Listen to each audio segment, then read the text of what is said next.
नमस्कार, आप देख रहे हैं जन टीवी और मैं आपके साथ गौरवी। चलिए बुलेटिन की शुरुआत से पहले नजर डालेंगे हेडलाइंस की ओर।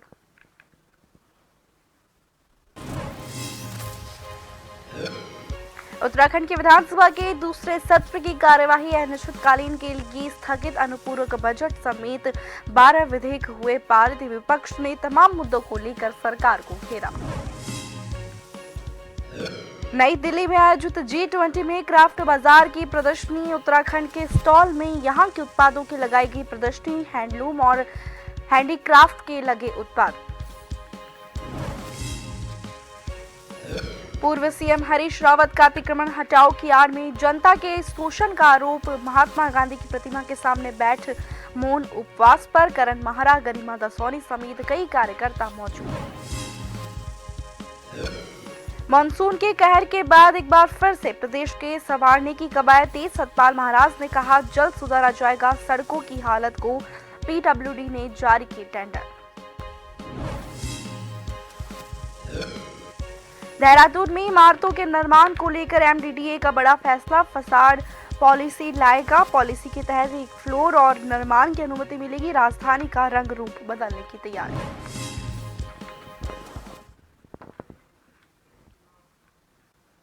अब खबरें विस्तार से। उत्तराखंड की 5वीं विधानसभा की दूसरे सत्र की कार्यवाही अनिश्चितकाल के लिए स्थगित कर दी गई है। देर रात चली सदन की कार्रवाई में विपक्ष ने तमाम मुद्दों को लेकर सदन में सरकार को घेरा। वहीं मानसून सत्र के तीसरे दिन सरकार ने 11,321 करोड़ का अनुपूरक बजट समेत 12 विधेयक सदन से पारित कराए। इससे रुके हुए विकास कार्यों को जल्द बजट उपलब्ध हो सकेगा। अनुपूरक बजट में विभिन्न विकास कार्यों के साथ ही सड़कों की मरम्मत को 300 करोड़, आयुष्मान योजना के लिए 200 करोड़, नंदा गौरा देवी के लिए 95 करोड़, इंटर के छात्र छात्राओं को निःशुल्क किताबों को 68 करोड़, सामाजिक सुरक्षा पेंशन को 40 करोड़ के साथ ही अन्य कई योजनाओं के लिए बजट का प्रावधान किया गया है।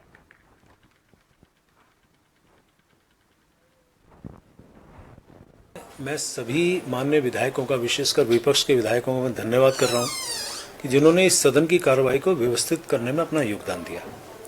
लेकिन आप जानिए, जिस प्रकार से हमारे सरकार के तमाम मंत्रियों ने और जो विपक्ष के सवाल थे, अनुपूरक प्रश्न थे, उसका बहुत संतोषजनक जवाब दिया। उसके साथ साथ आज वो ऐतिहासिक क्षण भी आया था कि जब अपने शहीद हुए उत्तराखंड के अमर शहीद, उन के और चिन्हित आंदोलनकारियों के जो परिजन हैं, उनको 10% क्षितिज आरक्षण की बात का जब विषय आया, तो मैं समझता हूं कि उस विषय पे सबने अपनी राय रखी, अपने अपने सुझाव दिए। हालांकि उसको विपक्ष ने और सभी लोगों के कथनानुसार उसको प्रवर समिति को सौंप दिया गया। सदन में राज्य आंदोलनकारियों आश्रितों के आरक्षण के विषय पर चर्चा के दौरान संसदीय कार्य मंत्री डॉक्टर प्रेमचंद अग्रवाल भावुक हो उठे। इस दौरान उनकी आंखें आंसुओं से नम हो गई। डॉक्टर अग्रवाल ने राज्य आंदोलन के दौरान विकट परिस्थितियों में सक्रिय सहभागिता को याद करते हुए सदस्य विनोद चमोली और भुवन कापड़ी आदि की भावनाओं से स्वयं को संबद्ध किया और बहुमत होते हुए भी राज्य आंदोलनकारियों की भावनाओं को सम्मान करने के लिए प्रस्तावित विधेयक को प्रवर समिति को संदर्भित करने का अनुरोध किया। डॉक्टर अग्रवाल ने सदन के भीतर उन राज्य आंदोलनकारियों को याद करते हुए उस दौरान शहीदों को श्रद्धांजलि अर्पित की।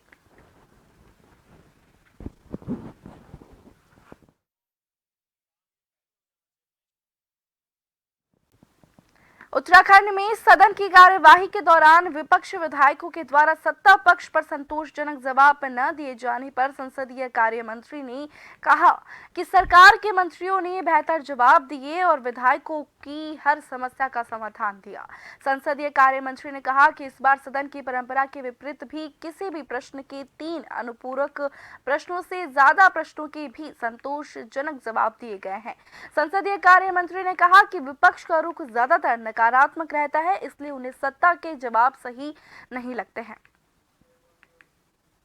देखिए, विपक्ष का अधिकार है अपनी बात कहने का, लेकिन मैं कह सकता हूं कि तमाम मंत्रीगणों ने बहुत संतोषजनक जवाब दिए किसी भी सवाल का, और जो उसके सापेक्ष अनुपूरक प्रश्न थे, अब आप भी जानिए, मैंने वहां सदन में भी कहा था, मैं आपके सामने दोहरा रहा हूं, मैं अध्यक्ष रहा हूं विधानसभा का, मैंने कहा कि एक प्रश्न के सापेक्ष आप, परंपरा रही है कि 3 प्रश्न पूछेंगे, अब आप देखिए 12-12, 15-15 अनुपूरक पूछ रहे हैं, उसके बावजूद मंत्री जवाब दे रहे हैं, संतोषजनक जवाब दे रहे हैं।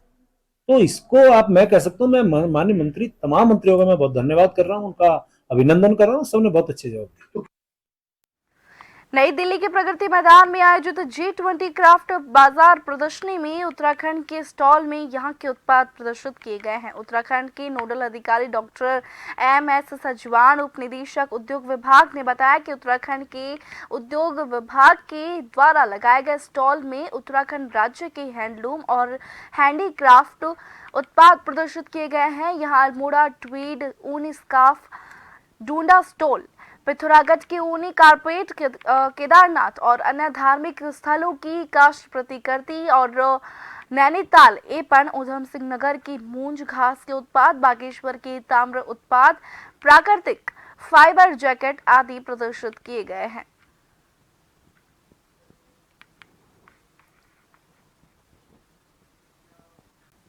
अतिक्रमण हटाओ की आड़ में जनता का शोषण करने का आरोप लगाते हुए पूर्व सीएम हरीश रावत देहरादून में गांधी पार्क स्थित महात्मा गांधी की प्रतिमा के सामने 1 घंटे मौन उपवास पर बैठे। इस दौरान रावत के साथ कांग्रेस प्रदेश अध्यक्ष करण माहरा, मुख्य प्रवक्ता गरिमा दसौनी, शिषपाल बिष्ट समेत तमाम कार्यकर्ता मौजूद हैं। इस दौरान हरीश रावत ने सरकार पर जमकर हमला बोला और कहा कि सरकार पर हमला अतिक्रमण हटाओ के नाम पर जनता को सताने का आरोप लगाया। इसी के साथ उत्तराखंड में महिलाओं के साथ बढ़ रहे अपराध को लेकर भी उन्होंने सरकार की कानून व्यवस्था पर सवाल खड़े किए।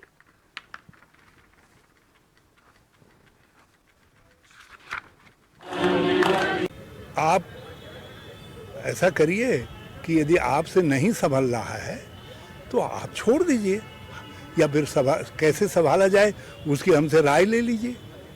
हमारे समय में तो इस तरीके की स्थितियां नहीं आई। कांग्रेस के समय में, कांग्रेस के समय में लोगों को बसाया गया और भाजपा के समय में उजाड़ा जा रहा है। हमारे समय में तो हमने किसी ग्लोबल मैकेंजीज को लेकर के नहीं आए, हमने तो अपने उत्तराखंडीज मैकेंजीज की ही राय से जो है यहाँ के विकास के नक्शे को आगे बढ़ाया और 11% विकास दर 2017 में हम छोड़ करके गए।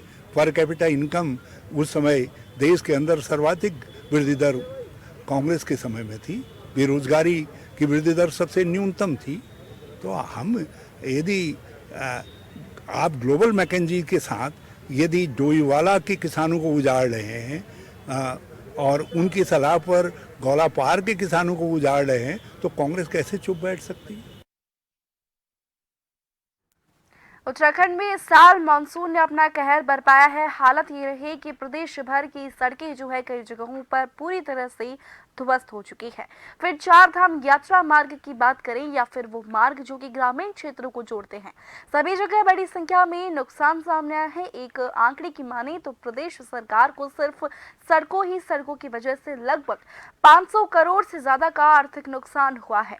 कैबिनेट मंत्री सतपाल महाराज ने बताया कि मानसून अब लगभग जा चुका है। ऐसे में हमने PWD के अधिकारियों को निर्देश दिए हैं, सड़कों की हालत को जल्द ही सुधार दिया जाएगा। PWD के द्वारा टेंडर भी जारी कर दिए गए हैं और हम जल्द ही प्रदेश की सड़कों की हालत को पूरी तरह से सही कर देंगे।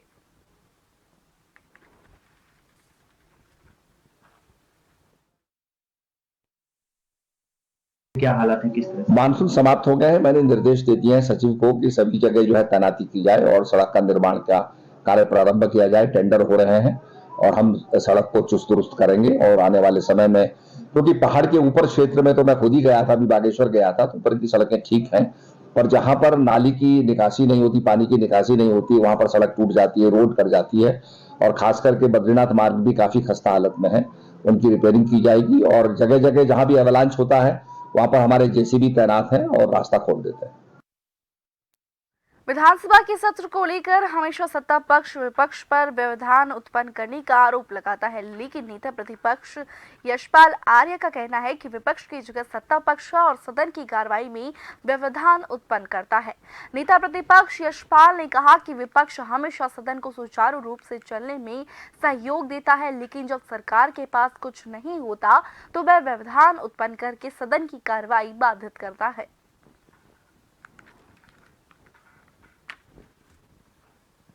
अक्सर देखने में आता है ट्रेजरी बैंक सत्ता पक्ष से ही व्यवधान पैदा करता है, क्योंकि वो सवालों से बचना चाहते हैं, इसलिए सदन को बाधित करते हैं और सदन को स्थगित कर देते हैं। लेकिन हमने हमेशा, जो जनता ने हमें जिम्मेदारी दी है विपक्ष की भूमिका निभाने की, हमने उस ईमानदारी से उस भूमिका का निर्वहन किया है।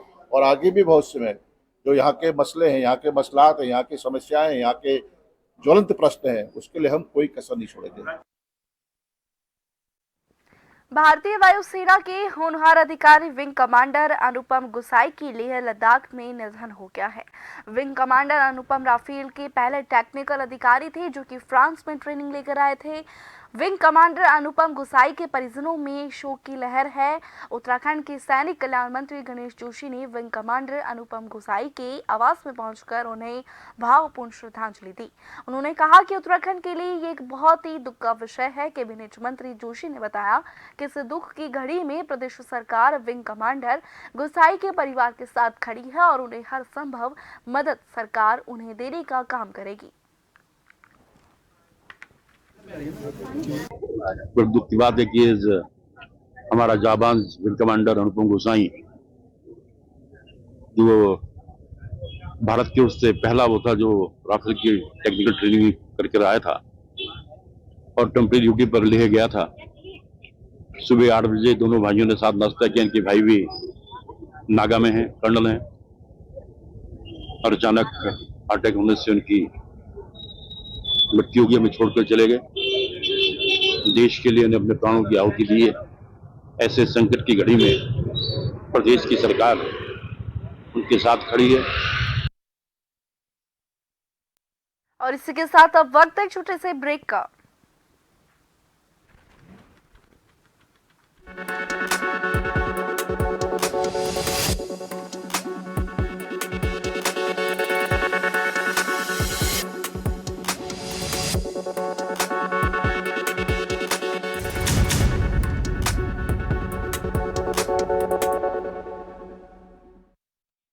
ब्रेक के बाद आपका स्वागत है। बढ़ेंगे खबर की ओर। एमडीडीए ने देहरादून में इमारतों के निर्माण को लेकर बड़ा फैसला लिया है। इसके तहत फसाड पॉलिसी एमडीडीए लाया है, जिसके तहत अगर कोई इस पॉलिसी के तहत उत्तराखंड आर्किटेक्चर के तहत निर्माण करवाएगा तो उन्हें एक फ्लोर और एक निर्माण की अनुमति मिलेगी। वहीं एमडीडीए वीसी की माने तो इन्वेस्टमेंट समिट से पहले देहरादून का रंग रूप बदलने का काम एमडीडीए करेगा। देखिए, इन्वेस्टर समिट में जो शहर के सौंदर्यीकरण का काम है उसके लिए एमडीडीए को अधिकृत किया गया है और हमने पूरे शहर को, जो हमारी पूरे शहर की 12 मुख्य सड़कें उनको लिया है, जोलीग्रांट से रिस्पना तक की रोड को भी लिया है। उसका हमने टेंडर भी कल आमंत्रित कर दिया है और डीपीआर भी बन गई है और शीघ्र ही हम इसको निविदा खोल करके जो इसका रंगाई पुताई का है, साइनेज का है, फुटपाथ का है, लैंडस्केपिंग का है, डिवाइडर का है, वो सारे काम हम समयबद्ध तरीके से पूरा करेंगे। जो एमडीडीए की बैठक हुई थी उसमें एक तो फसाड पॉलिसी को लेकर के महत्वपूर्ण निर्णय हुआ है। जो हमारा उत्तराखंड का आर्किटेक्चर है उसको हम लोग अनुमोदन कराए उसका बोर्ड में, और उसकी जो फसाड लेकर के आएगा उसको एक फ्लोर हम एक्स्ट्रा देंगे। इसी तरह रेजिडेंशियल और कमर्शियल में भी है, तो निश्चित रूप से जो शहर का एक लुक आना चाहिए उसके बाद आएगा।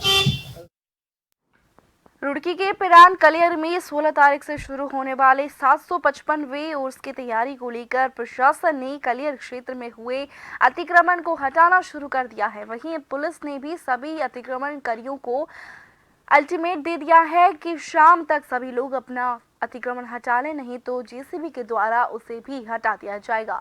आज सुबह से शुरू किया गया अतिक्रमण हटाओ कार्य धनोरी रोड बड़े इमाम साहब तक पहुंचा। बहुत से लोगों ने खुद ही अतिक्रमण हटा लिया, बाकी जिन लोगों ने अतिक्रमण खुद नहीं हटाया था, प्रशासन ने जेसीबी के द्वारा अतिक्रमण हटाया। आगे भी लोगों को चेतावनी दी गई कि अगर किसी ने अतिक्रमण नहीं हटाया तो उनका प्रशासन के द्वारा अतिक्रमण हटाया जाएगा और मेले के बाद भी अतिक्रमण करने वाले लोगों पर कड़ी नजर रखी जाएगी।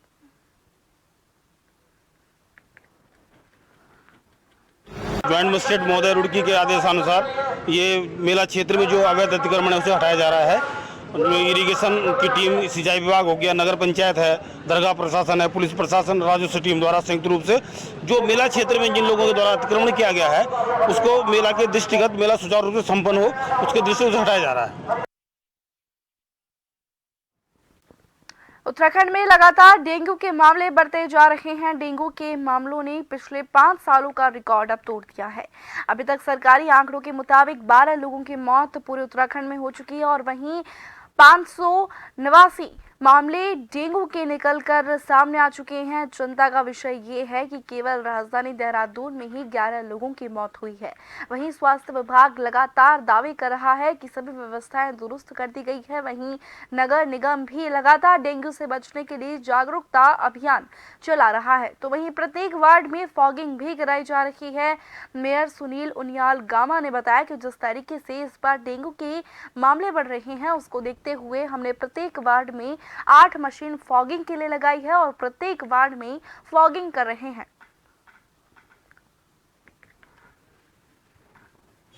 देखिए, लार्वा नष्ट करने के लिए, फॉगिंग के लिए लगातार जो है नगर निगम जो है काम कर रहा है। 8-8, 10-10 मशीनों के द्वारा प्रत्येक वार्डों में जो है ये भी किया जा रहा है। टैंकर से भी जो लार्वा नष्ट करने के लिए छिड़काव किया जा रहा है। जो हमारी आशा कार्यकर्ता हैं उनको भी इस काम में लगाया गया है, स्वास्थ्य विभाग ने उनको लगाया है।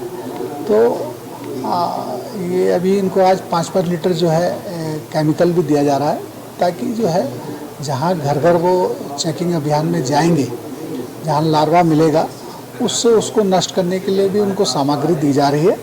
और मुझे लगता है कि युद्ध स्तर पे जो है इस काम को नगर निगम कर रहा है और बहुत जल्दी जो है डेंगू पे जो है नियंत्रण हम उसको पाएंगे। लेकिन मैं सभी अपने शहर वासियों से अनुरोध करना चाहता हूँ कि जो हमारे घर में टंकियाँ हैं, हमारे घर में जो जहाँ हमारा पानी इकट्ठा होता है वहाँ जो है हम उसको खुद भी इसको चेक करें।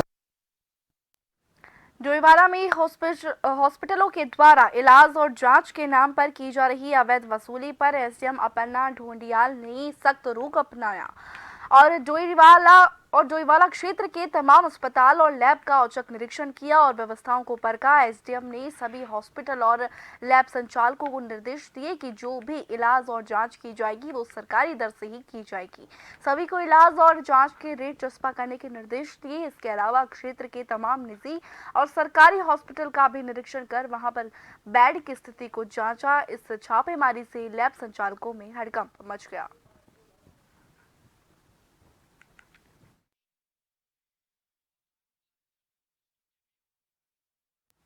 हल्द्वानी में रेरा और विकास प्राधिकरण के विरोध में सैकड़ों किसानों और जमीन से जुड़े हुए व्यापारियों ने बुद्धा पार्क में रेरा और विकास प्राधिकरण के चल रही तानाशाही के खिलाफ प्रदर्शन किया। प्रदर्शनकारियों ने बड़ी संख्या में पहुंचकर अपने विरोध की आवाज को बुलंद करने का काम किया। इस पूरे प्रदर्शन को लीड कर रहे ललित जोशी, संजय किलोरा ने अपनी बातों को मजबूती से रखते हुए कहा कि हल्द्वानी की भौगोलिक स्थिति कुछ अलग है। ऐसे में यहाँ पर रेरा और प्राधिकरण के लागू नहीं किया जा सकता, लेकिन प्रशासन जो है अपनी मनमानी चला रहा है जिसे यहाँ का किसान और जमीन से जुड़ा हुआ व्यवसायी नहीं मानेगा। और वहीं प्रशासन और पुलिस ने कानून व्यवस्था के मद्देनजर सुरक्षा व्यवस्था के पुख्ता इंतजाम किए हैं।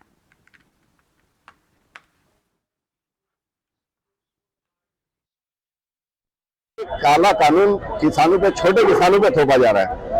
अगर आज खेती, आज मैं सोचता कि मेरे पास जमीन है, बुरे वक्त में काम आएगी और अगर कोई बुरा वक्त आएगा तो मैं बेचूंगा, या उसकी जैसे शादी होती है घर में या कभी दुख बीमारी होती है तो। लेकिन आज इस कानून के तहत जो है 5380 स्क्वायर फीट से ज्यादा जमीन कोई भी काश्तकार एक अपनी जिंदगी भर मैं जो है एक बार एक खाते से भेज सकता है, उससे अलावा नहीं भेज सकता। तो ये हमारी जमीन, हम उसके मालिक, और आज हमारे लिए ये ऐसा कानून लाया जा रहा है, तो इसके विरोध में जो है आज सारे किसान जो है, जो छोटे किसान हैं, वो सब यहाँ पर एकत्रित हुए हैं और हो गए हैं आंदोलन करते हुए।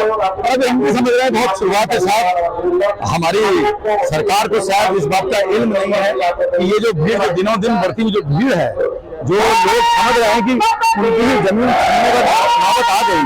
कुछ अधिकारियों ने मेरे ख्याल से कम्युनिकेट किया है देहरादून में, शायद मैं डीएम साहब की नहीं आई है, लेकिन जो लोग बहुत पहले से जमे हैं उनको सब पता है कि किस तरह से जमीन, लोगों किसानों की जमीन को हथियार कर करके निजी निवेशकों की जो देने की जो तैयारी हो रही है, उसके खिलाफ आज ये बढ़ रहा है। हमारा ये प्रदर्शन है, ये अभी तो झांकी है, पिक्चर अभी बाकी है, अभी हमारी झांकी है, अभी पिक्चर बाकी है, अभी हम पिक्चर दिखाएंगे इनको।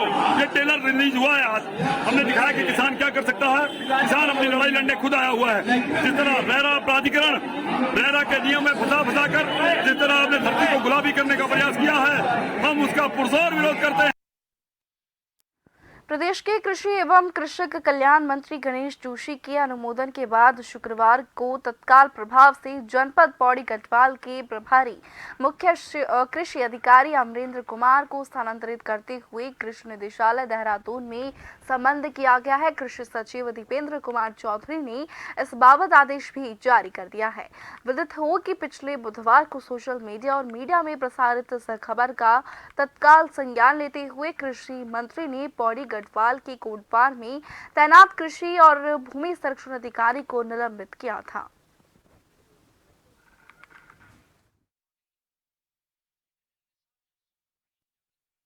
के माध्यम से, वो आपके माध्यम से एक मामला मेरे संज्ञान में आया था, जो नवमी में गुंजा के तहत सड़क पर फेंकी हुई थी और जिसमें प्रथम दृष्टया कृषि भूमि संरक्षण अधिकारी अरविंद भट्ट जो कोटद्वार के हैं, वो इस मामले में लीपापोती करने का प्रयास कर रहे हैं, कहीं किसानों से संपर्क कर रहे हैं। और कल छुट्टी के दिन उन्होंने अधिकारियों की एक बैठक वहां पर कोटद्वार में बुलाई और उसको तुरंत यहाँ पर अटैच किया जाए और मामले की विस्तृत जांच की जाए और जांच में जो दोषी हो उसके खिलाफ कार्रवाई हो। और आज उनको जो है वहां से यहाँ संबंध कर दिया, उसके आदेश हो गए और मामले प्रकरण की पूरी विस्तृत जांच हो रही है और जांच में जो दोषी होगा उसके खिलाफ कार्रवाई होगी। बागेश्वर उपचुनाव में भाजपा प्रत्याशी पार्वती दास ने कांग्रेस प्रत्याशी बसंत कुमार को 2405 वोटों से हराकर विजयी हुई।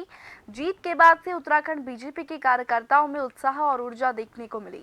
हल्द्वानी के कुमाऊं संभाग कार्यालय में बागेश्वर उपचुनाव में मिली जीत पर पार्टी कार्यकर्ताओं ने आतिशबाजी करते हुए मिठाइयां बांटी।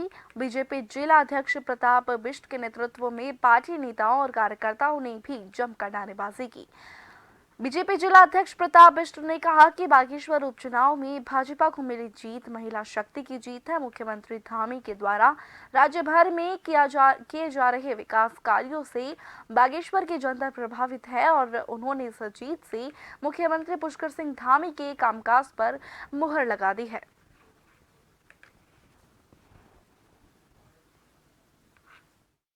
पार्टी कार्यकर्ता आधारित पार्टी है और निश्चित तौर पर कार्यकर्ताओं को, भारतीय जनता पार्टी को और माननीय हमारे इस प्रदेश के यशस्वी मुख्यमंत्री आदरणीय पुष्कर सिंह धामी जी और हमारे देश के यशस्वी प्रधानमंत्री आदरणीय श्री नरेंद्र मोदी जी सहित सभी जनता जनार्दन को आज की इस सुंदर जीत की बहुत बहुत हार्दिक बधाइयां और शुभकामनाएं। और इसी के साथ इस बुलेटिन में फिलहाल इतना ही। बने रहिए जन टीवी के साथ। नमस्कार।